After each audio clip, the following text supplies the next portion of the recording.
What's up, everybody? I took a week off because of Christmas, but I'm back with another video. Um, if you don't know who I am, my name's Ronan. I'm a artist, illustrator, uh, but again, most importantly, comic book fan. I have my own online webcomic that you can check out called The Heavy. It's down in the description below. I also, like I do normally, put an image of it around here somewhere. Um, if you like mechs, if you like sci-fi stuff, if you like really detailed mechanical stuff, check out the comic book. It's highly detailed. I put a lot of work into it. It's pretty cool. But that's not what this channel's about. It's mainly about the fan art. So I've done a couple of videos already, some DC heroes and independent. You can go check out those videos. There'll be links to them, you know, wherever the links are. But today we're going to be doing a really cool comic book called The Authority. This was a comic book that came out like early 2000s. It was pretty big in the early 2000s. Let me put it that way. Super violent comic book. What they were calling at the time widescreen action. Really big ideas as far as a lot of the action that was going on. But anyways, I don't want to hold you up any longer. Let's get right to the video, and I'll catch up with you at the end.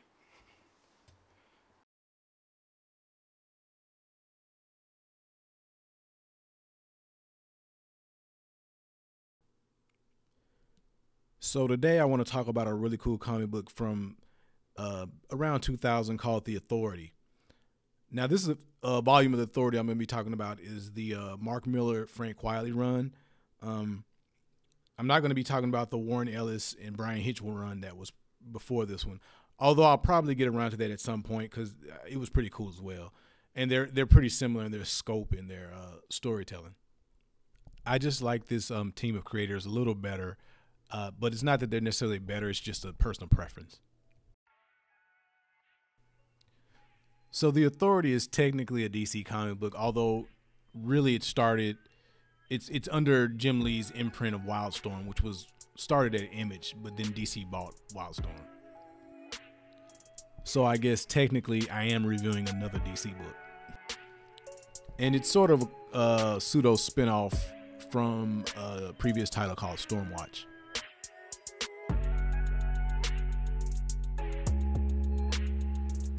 So the team of superheroes consists of Jack Hawksmoor, a dude who can talk to cities. I'm not making that up. It's a weird power. He can control cities and buildings and make them do what he wants. You've got the engineer.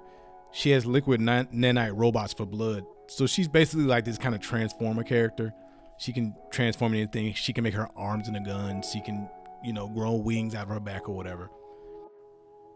You've got this guy called the Doctor, who's basically like the magic guy. He's kind of like a hippy-dippy drug addict kind of guy. And then you have Swift, who's basically like a bird lady. She's kind of boring looking. You also have the former leader of the team, Jenny Sparks. She has like electrical powers. And she's also the spirit of the 21st century. I don't know what that means, and they kind of don't really explain it. But anyway, she kind of doesn't count here because she gets reincarnated as a baby called Jenny Quantum. So she kind of doesn't count in this volume. Then you have Apollo, who's basically like Superman. And also you have who I'm drawing in this, whom I'm inking in this video, the Midnighter. Midnighter is basically like if Batman was a sadist. He's super strong, but also I think he can read your I don't think he can read your thoughts, but he knows what you're gonna do before you do it. So he's like really strategic, and he's just hyper violent.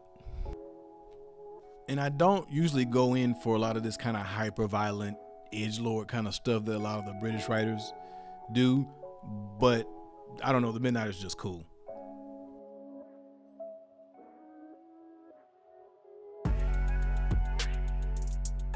In general, the characters have sort of weird powers that are kind of all over the place. It kind of reminds me of when you were a kid and you would just make a character and he would have like all the powers, you know what I mean? The British writers have a more kind of open, abstract approach to superheroes and their worlds.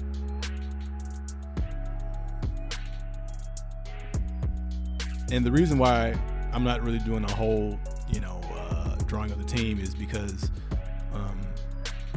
one, Midnight is my favorite, but also all the other characters are pretty dang boring looking. Like I don't want to draw them, man. I'm just gonna be honest with you.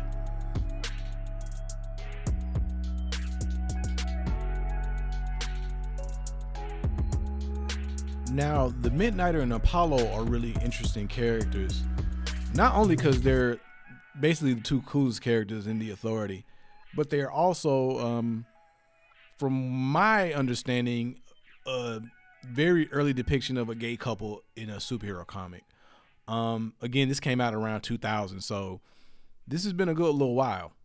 And there have been depictions of earlier gay characters like North Star from Alpha Flight or whatever. But like really cool main characters that are gay like this, I can't remember too many depictions of them. And it was just pretty cool. I mean, I'm not a gay person, so I don't know how a gay person would perceive their relationship. But I kind of feel like this is one of the better depictions of gay people I've seen in superhero comics. I would say it's even better than a lot of the depictions now, where they have a lot more. Again, I'm not gay, so I'm not the authority on it. The authority, get it? I'm not the authority on this, but yeah, I thought it was pretty cool. A really good approach.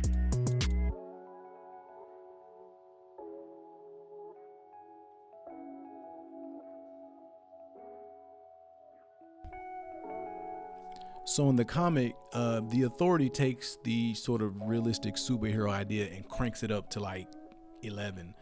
One of the cool things that they do in here that I like is that, if you were a realistic superhero team in the real world, I think that you would probably get involved in real world events and politics and things like that. You wouldn't just be fighting, supervillains. So they get involved in this genocide that's happening in this Southeast Asian country, and they go in there and they pretty much just kill the dictator who's causing all the problems.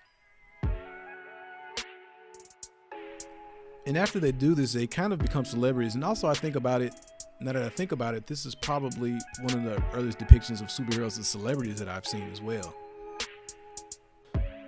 And so obviously the governments of the world don't like this. It's one thing when the superheroes are fighting supervillains, but it's a whole different situation when they're interceding in their geopolitics. And so they decide to neutralize the Authority and replace them with their own version of the team.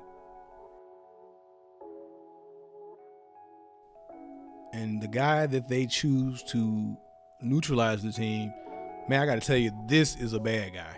I mean, I really like in comic books when the bad guy is more powerful than the good guy. I mean, this dude, his name is Seth. I mean, he's horrifying. He looks menacing. He's grotesque. He's homicidal. He's every. I mean, this dude is a real bad guy. A lot of times, the bad guys are kind of interesting, and you want to see the bad, especially in superhero comics. You care as much about the bad guy as the good guy. You want to see the bad guy. You want to see him choose scenery and all that stuff. But this dude is like, nah, man. I just want them to kill this dude. Like, he is horrible. And he's genuinely more powerful than the Authority. I mean, he kicks their asses like in no time. He seems to have all the powers. I mean, he's spitting razor blades out of his mouth. He can teleport. At one point, he has, I guess, radiated turds. He shoots turds out like projectiles and just like kills one. I don't think he kills it, but he knocks her out. I mean, he just has crazy powers. And I mean, honestly, he's just an asshole. He's talking crap to him the whole time while he's beating them up. At one point, he refers to the Midnighter as the F word. He says a gay slur to him, which I don't think you could get away with today. I mean, it's crazy how terrible this dude is. So Seth defeats the Authority, and they replace them. And the thing about it is that they were replaced with this kind of like team of fakes, but they were down and out for like 7 issues. And the thing about comic books is 7 issues isn't technically 7 months in comic books. They don't necessarily come out every month. 7 issues could be over 12 months. You know what I mean? So they were down and out for a long time, and it really made you want to see them get their revenge.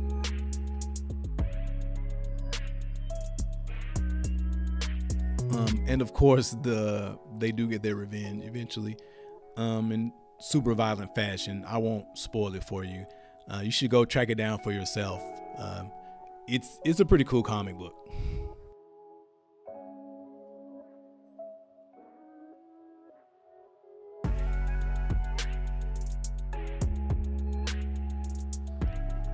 So Mark Millar's writing in this is pretty cool.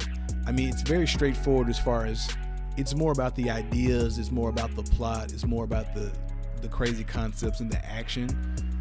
There's less characterization. The only people who really, I would say, are fleshed out are maybe the Midnighter and Apollo. Everybody else is kind of paper thin, but again, it's kind of more about the action in the comic book. And yeah, you don't even notice it because so much crazy stuff is happening.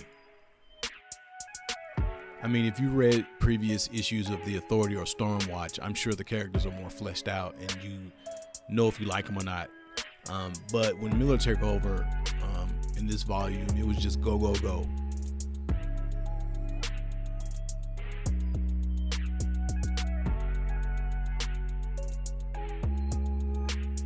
I also wanted to talk for a second about Frank Quitely's art.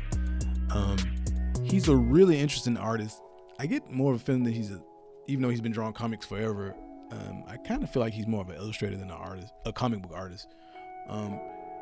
His style is really weird and interesting because he draws people kind of grotesque looking. Like everyone looks kind of gross and bloated, but they're appealing for some reason. I don't know why that is, but I find his drawings appealing even though everyone looks horrible. He kind of reminds me of that painter Fernando Botero, how he makes everybody super fat looking, their faces, you know, really fat. That's what Frank Quitely kind of reminds me of. Yeah, so it's super weird art, but it's dope. I mean, he's a fan favorite. I love him myself. So yeah, I really like his style, and it's a very big departure from Brian Hitch, who was working on the previous volume, because Brian Hitch has a super realistic drawing style.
So here's the black and white version, and here's the color version.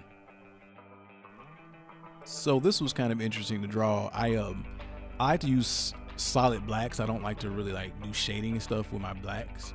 So what I did with him is I actually, since he wears a black trench coat, I inverted him, meaning instead of drawing the wrinkles and then putting black shading on him, I inverted it. I made all the wrinkles the negative space, and I just made the active positive spaces all black. So every wrinkle and crease in there is just actually where I didn't draw, and it just makes it more interesting to me, and it made it more interesting to draw one character like that. So I think it turned out.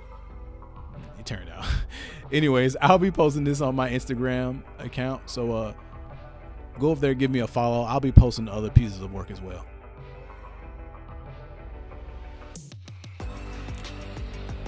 So that was the video. I hope you enjoyed it. I enjoyed making it.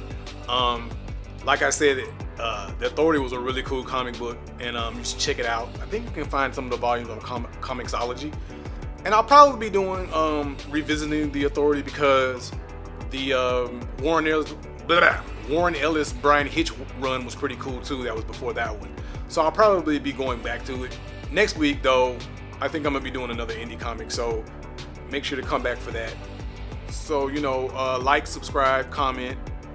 Like, subscribe, comment. Yeah, that's all three of them. And I'll catch you in the next one. I guess next year, 2021. So Happy New Year. Peace.